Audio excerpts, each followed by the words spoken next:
Well, hey, money lover. Today I have something very interesting for you. I'm betting many of you have not met a decision engineer before. So I want to welcome, with no further ado, Michelle Florendo to Love Your Money. Welcome, Michelle. Well, it's so great to be here, Hillary. Excited for this conversation. Yeah, I think the juxtaposition of money with the idea of engineering decisions is so really interesting. So, of course, I know and have met you before, and we've had lovely interactions. I've always known, you call yourself a decision engineer, but you say you pair finance with decision engineering. That's so interesting. So, tell me, what do you want people to know about what does that really mean? How did you combine those 2 fields of study, and what is the power of really what that does for people? Yeah. Well, I must say it wasn't me who paired those two, finance and decision engineering. That was actually the name You of the didn't make it up? concentration. It was the name of the concentration that Okay. the list I chose from while I was at Stanford. But, they do go together because finance, it's a lot of really understanding the value of things. And we're doing the same thing when we're thinking about decisions. What is the value that we are trying to optimize? And what is the attached value uh, when it comes to these different options we are evaluating? And so that's how the two go together. It's Okay. always thinking about what matters, right? In finance, it's very clear, dollars. On the Yeah. decision engineering side, it may be a number of things, finance, but also other resources, whatever that might look like. Yeah. And so I imagine when your field of study is called finance and decision engineering, that you're talking about corporate finance, Yeah. right? And Hmm. so the one thing that comes into play with people in their personal finances that maybe doesn't in the corporate world is emotional resistance. Yes. Right? How do you think Yes. about that? And how does that and I have so many questions about, we'll go deeper into what decision engineering is and how people can Hmm. get a sense of how they can bring that into their lives, but how do you account for in the model the idea that sometimes people are irrational? Yes. Well, like I said, decision making is all about values. And really, when I think about emotions in decision making, emotions are always pointing to something. Whether Hmm. it's excitement about something or fear of something, emotions are always pointing to some sort of need. And it's when we can articulate what are those needs that we can then understand how does that fold back into our decision processes. Okay, very interesting. Okay, so I have some case study type examples for you. So we'll circle back to that idea. Mhm. Let's talk about high level. And you do have a podcast, and I've I listened to do. a few episodes of it. You have a framework that helps people really begin to lay out the framework of what it takes to make and to engineer a decision. What is that Right. framework? Yeah. So every single decision we make, whether it's big, small, personal, or group, work, or it just in life, every decision has three components. Uh-huh. And those three components are objectives. That's basically what is it that matters to you in the outcome. Uh-huh. The second part is options. This is the part we're familiar with. What are the things that we're choosing among? And then the third part is information. Specifically, what information do we have on how each of those options helps us attain those objectives that we have? Okay, very interesting. So what is just come up with any maybe the most recent decision that you yourself applied this framework to. Can you give us an example of what would lie under those 3 headings? Oh, okay. Let's see. Or even one you Recent. helped a client with? Oh, okay. So on a recent call, I was on a call with a client who was trying to evaluate. So she's a leader in a corporate organization, but she gets headhunted a bunch, Uh-huh, and so she gets these pings, and she had gotten pretty far in the process to where it was materializing to an offer. uh-huh, And so uh, the options she had were pretty clear. It was either do I stay in my job or do I accept this new offer? Or uh-huh, even there might have been another one. Do I decline that offer but still keep being open to other things? So those are the uh-huh. options. But really, when it came down to like, what should I do? How do I make this decision? We had to talk about what were her objectives, namely, what really mattered to her in the Mhm. outcome? What was attractive about this external offer? What concerns or worries did she have about it? Mhm. What was attractive about staying in Mhm. her current position? And also, what worries or concerns did she have about that? And what were the key themes that would be the key criteria she would use to drive her decision? And then there are also going to be parts of that where she may not have that much information. And so, for example, compensation, one of the objectives she had, like, how does she just continue to meet the financial goals of her family? She knew Mhm. what she made at her current job. She knew what she made at what that was being offered at the future or the offer she received. But cultural fit was something that she had a lot of information on in her current position and was very important to her, but was a bit of an unknown with the offer she received. And so that was an Right. information gap that she might need to or want to resolve or get more information about in order to make a more informed decision. And so Okay. objectives, options, information, they come up in every single decision we make. They do, and my brain goes to overwhelm almost immediately. Do you assign weightings, or is there yeah, is there a color-coded grid that you lay out on the table so that people understand, "So now I have all this information," right? For example, how do I weigh the fact that I don't know the potential culture of the organization I'm considering, and yet the offer is 25% more compensation than I'm making right now, just as an example, or something like that.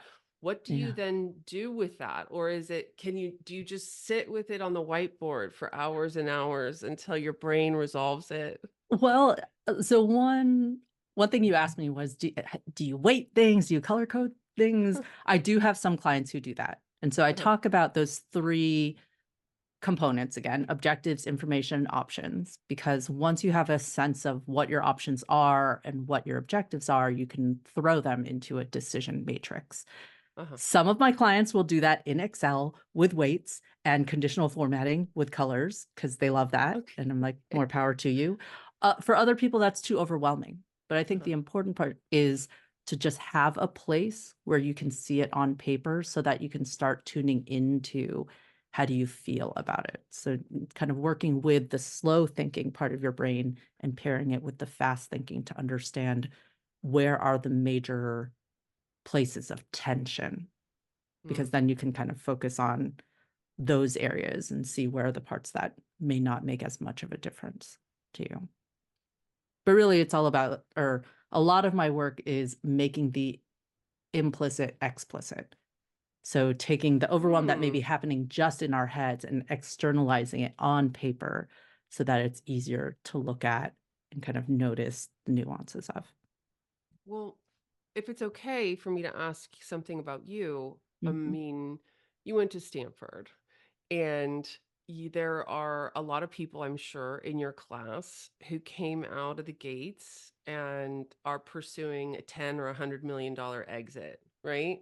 Mhm. And you're choosing to, and you correct me if I'm wrong, build a practice serving individuals, right? I mean, you have Mhm. to build your own business, one client by one client. It's a different set of opportunities. Yeah. And yet, and yet you fell in love with this idea of decision engineering. Tell me about what did you apply this framework to that decision? Tell me how that came to bear. What Like I'm how it came asking to, is, what are you passionate about that had you go this direction? what, at the end of the day, what had me go, I guess, like this direction of working with people versus another direction. Cause I went to business school too. And yes, there are people who went and go build companies and, like get VC funding. There's a part of me that has always wanted to help people. Yeah. I mean, when I was growing up, if you asked me what do you want to be when you grow up? When I was like my kids' age, I wanted to be a teacher because there's a part of me that is really passionate about being able to get people the tools that they need to do whatever it is that they want to do. Right. And I think, I mean, I worked in the corporate world and there's always a part of me that like loved doing the onboarding things or engaging in training and seeing like how is it that I could help people Mm, optimize and maximize. And so very much my academic background, all about maximization, optimization, but being able to apply it to people is just it's what fills my cup. It's hmm. what fills my cup every day. And I think especially now with respect to this topic of decision making, I see so many people suffering, like Mm. struggling with decisions. And yet there are some simple tools that people can use just to even, again, go from that place of overwhelm to being able to see what's happening in the decision. And it's that moment of relief that I live for. Hmm. It's a very interesting combination of skill sets, right? Someone who would graduate from Berkeley with her MBA and who knows deeply what lights me up is to work with is to make a difference in individuals' lives, right? And Mhm. that's a very different connection. It's actually what people in my industry do. Like, right, it's a technical skill set, but Yeah, ultimately it's about helping people be happier in their own individual lives. right. Um, Thank you so much. I was thinking about your conversation with your friend who got your client who got headhunted, who got Mm, recruited. yeah. And I think that's something I would push myself to make a decision in, like if the headhunter said, "Well, I would like to circle up with you about this on Monday." I think I would force myself to make the decision by Monday. But I'm getting, and you use the phrase slow thinking, um, that in your world, these decisions take longer. Like, if you did you have a recommendation for your client for how long she should sit with it and let you said what's implicit become explicit? I mean, it's interesting that you mentioned the offer decision because yes, sometimes it's an exploding offer. They need to know in a few days. And it's in those situations where Sometimes, yes. sometimes I get calls and people need on the spot decision coaching to decide between a couple of different offers. And it may be like an Oh, executive where there's a lot on the line. And what I found, well, one, I didn't have a recommendation for how long to sit with it, but I found that just in the process of helping her articulate what was important to her, where were her concerns, what were the things that were known, what were the things that were actually unknowable, hmm, she was able to come out of the conversation with at least some next steps where she knew like, okay, after I do these things, I will be at a place where I will feel better about whatever decision I'm going to make. And that's part of what I do. Like I'm trying to get people to more confidence and clarity and conviction in whatever they choose. very good. Very good. It's a constant push-pull in my marriage. My husband says, "Let's talk through this." And I'm always like, "Oh my God, I don't have time." Right. And he says, "But Hillary, this is what I do best. I talk through things." And it's been something that I've built a skill set around and during the decade that I've been married to him. And so there's willingness now, but there's always resistance. I always want to go faster. Right. Yeah. Um, and so something you said about, you said she didn't know what the culture would be like in this new organization. And then you used the term unknowable, but it's Mhm. also impactable, right? Like Mhm. she has an influence. Now, she might come Right. into a completely unworkable situation, but in most cases, she's going to have an influence on that. And so there's this aspect of that that's like, well, how do you talk to your client? How would you talk to her about that? Mm. Does that inform the decision, or does it just come down to, well, what is your experience? How much impact have you had on team culture in the past? Or how do you expect yourself to be in this role? Or what would you say? Yeah. Well, I think first I would try to hone into like what is the objective around cultural fit or like the dynamics of the team? Could she Mhm. tell me what would it look like to have that objective met? And also what is actually out of bounds? Because like you said, there might be situations where we can influence things. There might be situations where, okay, maybe it's not ideal, but it's livable. I can live with it.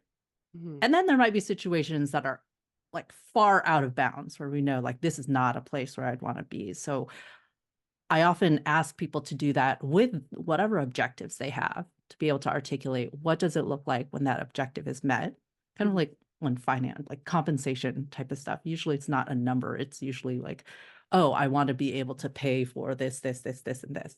Mhm. Okay. And then also what is out of bounds? Oh goodness, if I had to, who knows what, like if I had to like dip into these reserves that I have like cordoned off and I really don't want to touch in order to, make ends meet, that's out Mm. of bounds. And so with this cultural thing, at first I would push her to define those bounds. Like, what does it look like to meet that objective? What does out of bounds look like? And then sometimes there are situations where there might be a lot of inherent uncertainty. It wasn't the case in this situation, but sometimes I have clients who are in these kind of like, well, if it goes this way, then this is how I'll feel about the income or the outcome. If it goes this way, then it's a whole other thing. And then we might do a relief regret matrix to figure out like, okay, what would you then do? Or it's a different process. Some of my students call it the happy face, sad face. Oh, tell me about happy face, sad face. I like. Because again, like even though my background is in engineering, my passion is to really simplify things. And Yeah. so in engineering, we'd map out a decision tree, but people don't actually need to do that. Really, it's about, okay, like let's say that she had two options, take the offer, don't take the offer. I might ask her, okay, happy face. Let's say you chose to take this offer. Tell me about what the future looks like when you are so happy you chose this Yeah. versus staying at your job. And she might tell me, oh, the culture was a fit. It was great. Our startup takes off. We found product market fit. We're actually generating It's a revenue, blah, blah, rocket ship. blah. Yeah. Yeah. Great. Okay. And then we go to sad face. All right. Tell me what would the future look like when you are regretting choosing to take this offer? And then we explore that. And maybe it is that thing. Well, I don't get along with leadership. There's a lot of strife. There's a lot of sputtering. We aren't actually taking off the way that we wanted to, blah, blah, blah. Okay. So let's say that regretful situation happens. How would you then respond? Like, what is it that she would actually do in that moment? And now I'm thinking about a different client where we had kind of similar conversation, different situation. But in a regrettable situation, we went through this exercise. I said, okay, let's say it. The bad thing happened. Now what? What are you going to do? And she Yeah. said, well, I guess I would then look for a different thing. And I'm like, okay, so like, does anyone die? Is this like unrecoverable? Is this like, Right. she's like, it would suck, Yeah. but then this is what I would do. Okay. And then going back to the present moment, is there anything she could do to reduce the risk of the regretful situation happening? Okay. Like, okay, are there mitigation plans? Are there like other things that is there research to be done? And then we do this with the other choice too. And then it's a matter of, okay, what column of possibilities are you willing to step into? That's where we go Okay. back into the fast thinking because we can't necessarily analyze our way or calculate our way to the right answer, but we fleshed it out enough for someone to get a sense of, okay, even in the face of uncertainty, like here are some of the things that I might do, or Sounds here like are the having a some, game plan. yeah, Yeah. which can develop more comfort in being able to move forward even when the future is unknown. And that's something I work really hard with clients to do. For example, they come in my office and they have an IPO looming, right? And they want to know how to maximize their post IPO proceeds. And I really work with them to kind of give up the idea of maximization in a dollar sense, but to ensure that we'll have a minimum level of satisfaction. Like, how can we take enough off the table at Hmm. XYZ selling time period on these dates when you're allowed to sell so Yeah. that you feel like I got what I deserved out of this IPO. What is that number for you? So it sounds a lot Mhm. like, and I really like to create it so there's bounds around, look, we're going to be satisfied no matter what. Whether Yes. we're elated or not, I don't know. Right. I don't Yeah. know. It's unlikely that if you go back and calculate if I had sold on this exact date, right? It's unlikely you'll sell on that date. So let's just accept that. Yeah. And let's talk about your minimum conditions for satisfaction. So that Oh, sounds I love that because I think there's, especially what you said about people want to maximize. I find that a lot of achievers, right? A lot of people want to just chase the more. I want yes. more, Yes. maximize, but we don't talk enough about exactly what you mentioned. What is enough? What is enough to be satisfied? Or Yeah. in my terms, that's what I mean when I say, what does it look like to meet our objectives? Because I also find that a lot of analysis paralysis comes from the chasing of more and the chasing of maximization versus knowing what is enough. What are those minimum conditions that need to be Mm, met? that's really interesting. Something I've been thinking about as I've been looking at your framework and the last piece of that being options. And there is the set of options that's put in front of you by other people, but then of course there's the options that are self-created, right? There's the Hmm. ways in which we influence the world. I mean, your client could have gone to look for two additional jobs to choose from, right? Right. I don't know if that's a personality thing or how often you come across, I imagine there's types of people who are predisposed to think I can self create options and types of people who aren't predisposed to think that. But of course, it's a learnable skill. How do you think Yes. about that kind of thinking?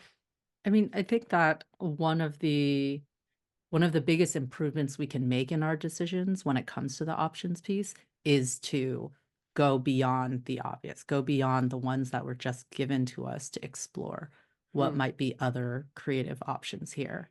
And I can understand sometimes that's a hard thing to do. Like I definitely was raised as someone who's just kind of like, what are the options? Just take the best one, right? mm, Versus, oh wait, I can create one. I mean, the fact that I run my own business now was a big departure from like my parents' mode of thinking of just go get a job, right? But yeah. it's actually a function of my training around, okay, I did not actually like the options I had when it came time for me to want to start having a family. I didn't like the options I had in the Oh. corporate realm or the nonprofit realm because what was important to me was to spend time with my children in ages 0 to 5, like Mm-hmm, spend enough time to be a critical part of their learning.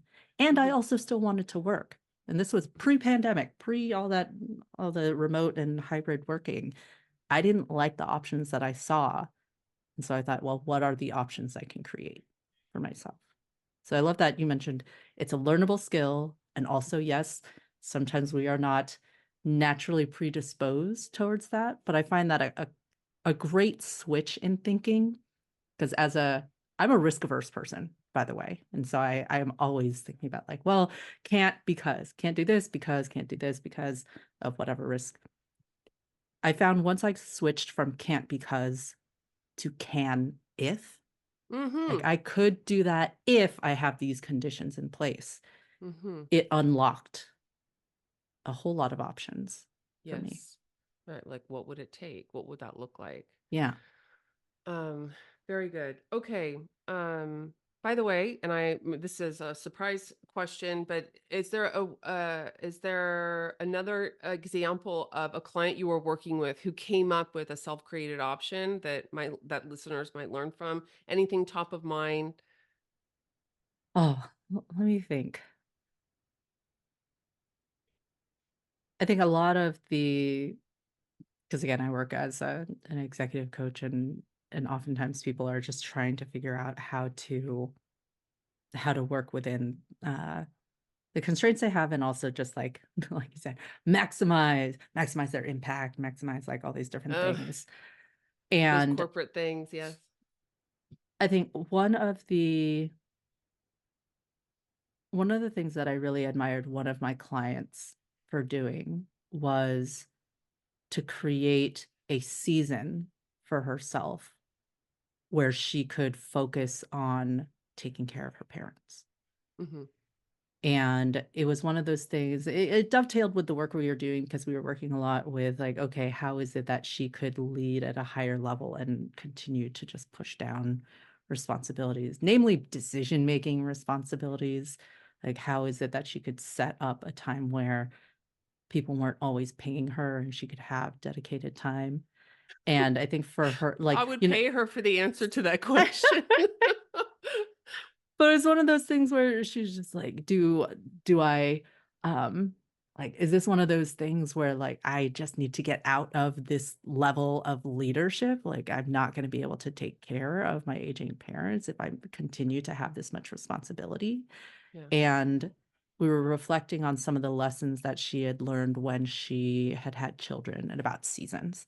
Like, Mm. yeah, there was an entire season of maternity leave or even like the pregnancy, because there are things happening, and then maternity leave and getting back where she already had the lived experience of she was able to be out of the picture and things were fine. Like, Mhm.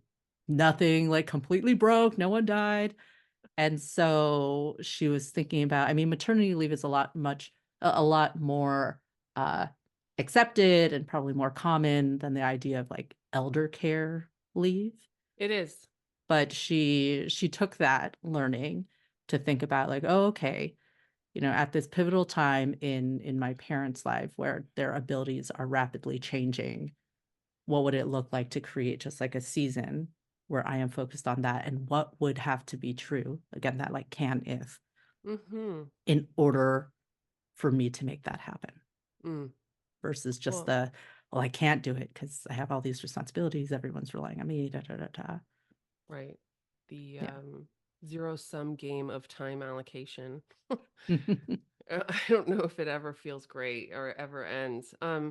So I wanted to ask what you would do with some of the most common financial questions my clients struggle with. One of the things that, especially now, and being, I run a practice centered in Silicon Valley, so of course we have tech stock, is a lot of people find they have concentrated positions of their own company stock that far outpace their, well, I'll just use the term diversified portfolio. So if you think of the tech stock, and this is not for you, Mhm. Michelle, but for you listening, if you're having trouble conceptualizing this, if you have, let's say, $5 to $10 million in company stock and only $1 million in your 401k, well, of course, that company stock could go to zero. Of course, it could go to 50 million, but it could go to zero. And so the question is, how much of it do you sort of take off the table and diversify? So you give up the moonshot, you really give up that opportunity to get to 50 million with a portion or more of that concentrated stock, but you make it yours forever. And this is the perennial question in my, Mhm. I mean, I'm dealing with this 3 times a week, right? So how would you take this on with a client? Let's say I'm your client and I work for Nvidia, now the largest Mm. market cap on the planet. Right. And I have $20 million of company stock and I have 1.5 million in 401ks and my retirement goal is 5 million. Mhm. How would you address me with this framework? Yeah. Well, I think first I would want to flesh out like what are the objectives at play? Because I find that when it comes to personal finances, it's not just about the dollar amount, because dollars are a means to something, means to a lot Right. of different things. And so I would want to better understand, okay, what are the different options they're choosing among? Isn't, I imagine it's just like how much do you want to liquidate possibly now versus X amount in time. So there's like a how much type of gradient and also when type of thing. Exactly. So we might just like pin down two or three different like concrete options to deal with. And Right. then flesh out, how do they feel about each one? What's attractive again? And then what is concerning? What is worrisome about each of those courses of action? Because what'll come through is probably some of their risk appetite, Hmm. or like the opposite, right? Well, some of what might come through are, the very specific things they want to pay for. Like, what is enough? Like, what are some Right. of those things? right? Well, So and their would want to answer get a is sense. probably something like, my financial advisor told me at my current spending level, if I get to 5 million, I can retire and spend what I'm spending now, right? Like inflated Mm, with an inflation rider. yeah. Um, but Michelle, I wouldn't mind renting a yacht in the south of France, right? That would not like be a problem for me. Right.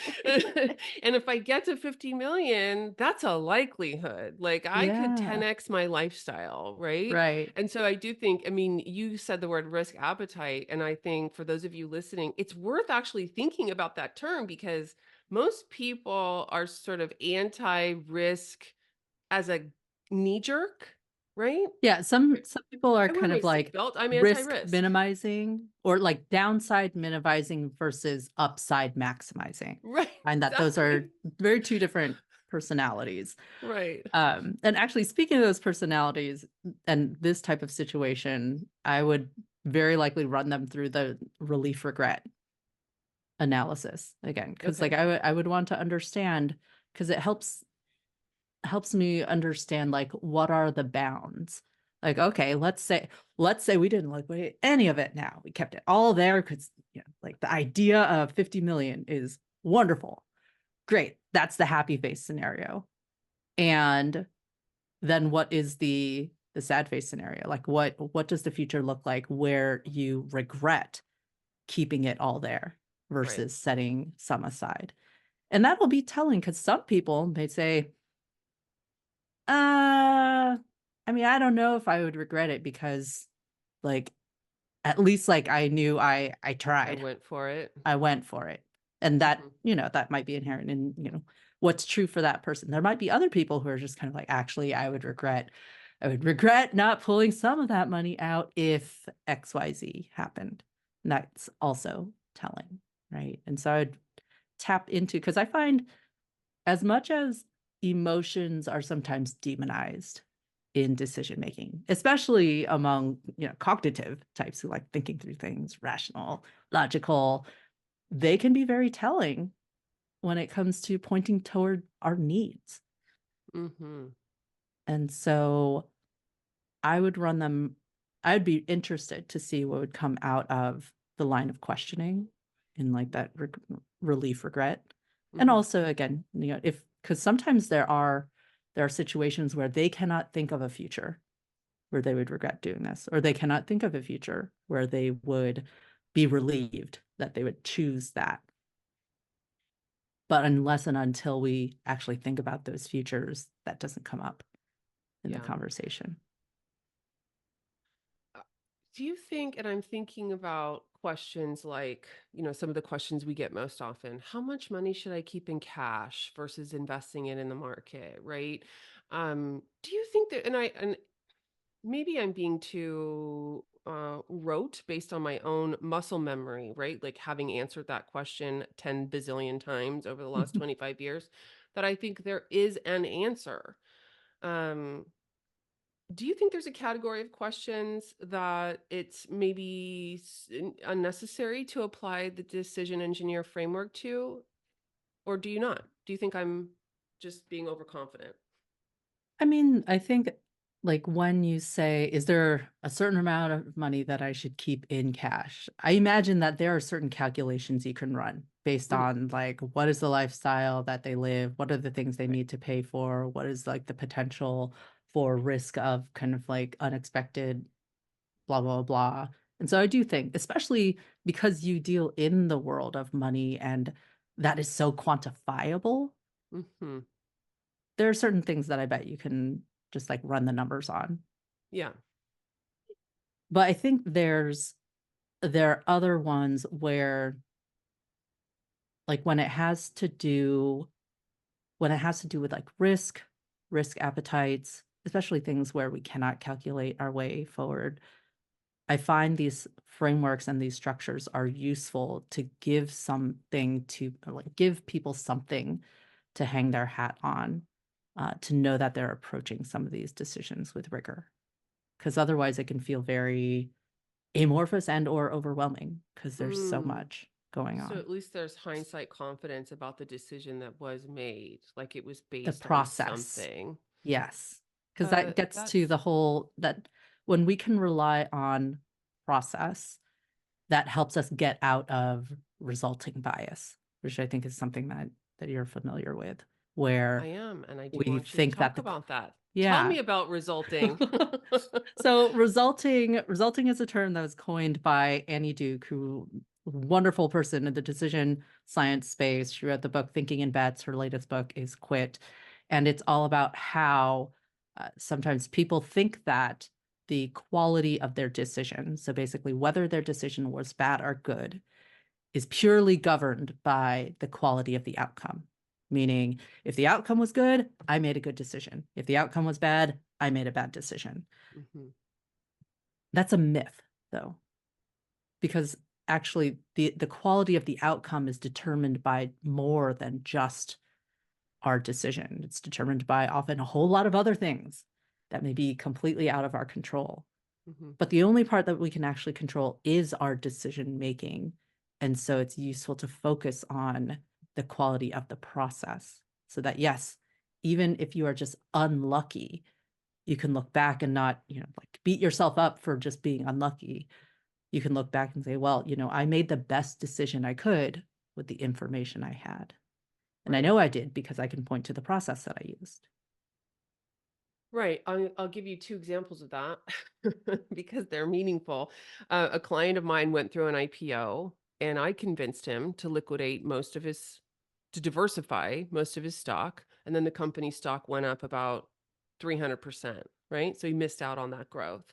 And he's so dissatisfied with this that now his decision making in another IPO, he's lucky enough to have gone through two or three IPOs. I mean, the man is just like, okay, and now I can see, and he's able to articulate the way his decision making is impacted because he's so dissatisfied with the past outcome.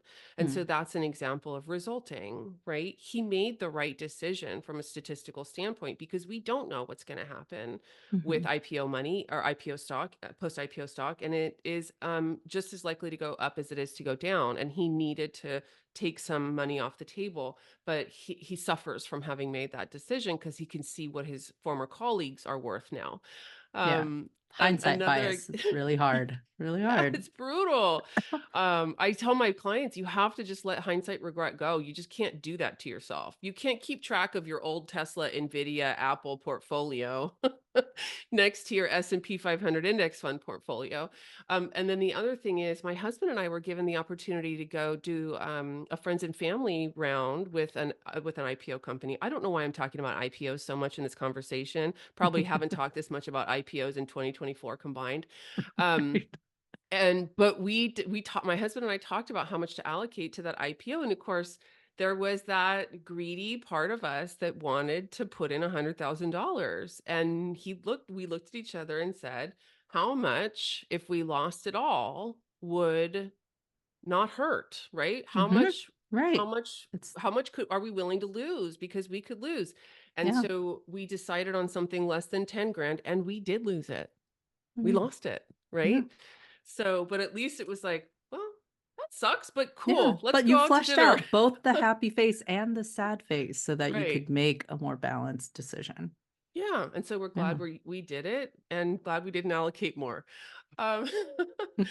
Um, let's talk about uh kind of emotional stuff. And you said emotions are demonized. I'm sure that they are in corporate decisions. In my world, it seems like everything is emotional, right? When it comes to money and people. Yeah. And one of the things I see is people who got wealthy by the method of the millionaire next door. I don't know if you're familiar with that book, but they drive the Toyota and they save 25% and they do without. And then through their good behavior and good savings and investment, they end up over allocated. In other words, they're overfunded for their retirement. They've saved more than they needed. So it's a Mhm. great place to be in, but they cannot bring themselves to spend the money. Mm. Right? So with maybe 20% of my clients, my constant conversations with them are, you should go spend more money, right? Give your wife that kitchen, go on that European river cruise, like do it. And they just can't get themselves to do it. So is that the kind of thing you would apply a decision-making framework to? I mean, I don't know, or I guess I'm curious about what is the decision to be made, because what I'm hearing is, and I'm remembering you led this really great session for the Wise Women's Council, and you were talking about money operating systems. And Uh-huh. it sounds like they're just carrying forward their usual money operating system. Right. Old habits die hard. Yeah. Yeah. And I mean, like So I maybe it's guess a I would be habit and not a decision.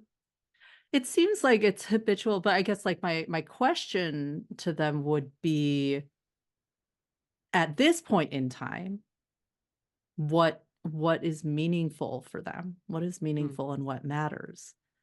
Like what is the money for? right. Yeah. And maybe part of the money operating system was like, I need security. Like I want to make sure that I'm secure. And so then okay, the conversation is about like, okay, well then, what is maybe the greater range of options that exists beyond the one that you may initially see that still helps you honor that objective around security. Mm, Um, and and I think there, if it's really like a habitual thing that we're trying to entangle, I feel like we veer into some of the work that I do in coaching, which is around not the big decisions, but the micro decisions. How do we change these little micro decisions? Because mm, oftentimes those are the ones that we're not using a lot of that kind of like thoughtful, let me do a decision matrix. They're very fast thinking, right. which is kind of like the same place of emotions, Almost but without thinking. right. Yeah. Right. And so like I'd explore, is this something that they want to change? Because sometimes they're just perfectly happy with the values and objectives they've been living by. And okay. But can we be explicit about that? Can we say like, you know what? I'm examining what my objectives are. And you know what? I still want like this deep level of security. And like splurging is still deeply uncomfortable. And that's just the way I'm gonna go. I'm like, okay, well, Yeah. Well, at least these are we've your examined values. it, Yeah, right? exactly. At least we have again brought the implicit into the explicit, like externalize it in the way so that we can see it and we're making conscious decisions. Ugh, well, you're really gifted at this. I think it's really clear that you bring something to the table that is very rare, very unique. So, would you tell us about both your podcast and your coaching practice? And then I'll circle back to our signature question because this has just been a great conversation. So, I think people are going to want to pursue you. Tell us where Yeah. to find you. So let's see, my podcast, it's called Ask a Decision Engineer. And you can find it everywhere that you find podcasts. It's a combination of different formats. Sometimes it's Ask Me Anything. Sometimes you get to listen in on actual decision coaching conversations I've had Hmm. with people. Sometimes it's me doing some teaching. Sometimes it's me interviewing other folks in the Hmm. field. But if you want to learn more about the stuff I talk about, you can find me there. At my coaching practice, most of the time I'm working with executive clients. So it's like 6 month engagements focused on leadership development. Actually, a lot of Hmm. those like micro decisions. How do we peel back and maybe like unlearn some of the things that have gotten them successful up until this point, but may not necessarily be working for the next level that they need to go through. Hmm. And then sometimes they bring in bigger decisions, like about offers, into those. I also occasionally, when I have time, this is usually when an executive has like a large compensation package or a big offer that they're trying to weigh, on the spot decision coaching, just so that if they they want to hire an expert who can help them look at it from various different angles so that they Hmm. know that they have really thought this through. And then I think this is the first time I'm talking about it in public, also Oh, working on a book. oh, the big So reveal.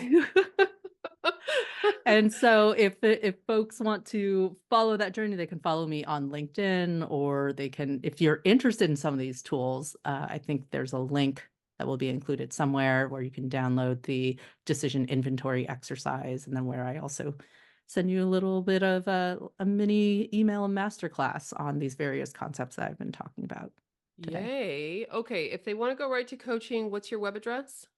Poweredbydecisions.com.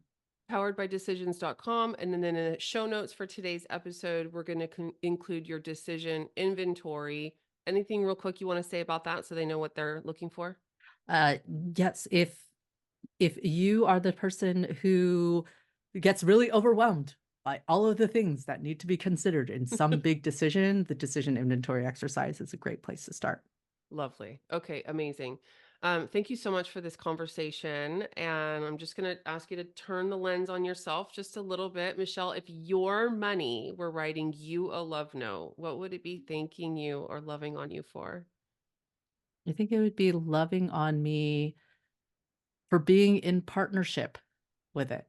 Like Oh, I'm the type of person who has liked like building financial models, maybe because, I learned how to do that in school, but also just like forecasting out or getting a sense of, like how much do I have and like what things can I make possible? What things do I want to make possible? And I think it would be loving on me for being in an ongoing relationship of growth, not growing in the like number, but like the way that I've related to money has also grown over time. Like thanks to, some of the things I've learned from you, I've oh, confronted what are thank some of you. my, old money operating or like operating stories, that type of thing, and what new ones might I want to embrace to take me and money and our partnership into the future. Oh, being in loving partnership with your money. Imagine a reciprocal relationship.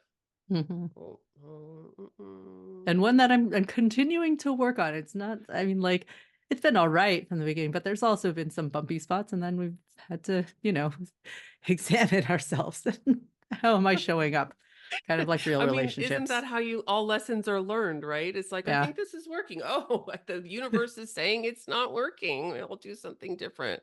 Yeah. Okay, thank you so much. Gosh, your voice and your energy and your thinking are just so appreciated by me. I just really enjoyed this conversation. Thank you so Yeah. It much for was so much contributing fun. to Love Your Money.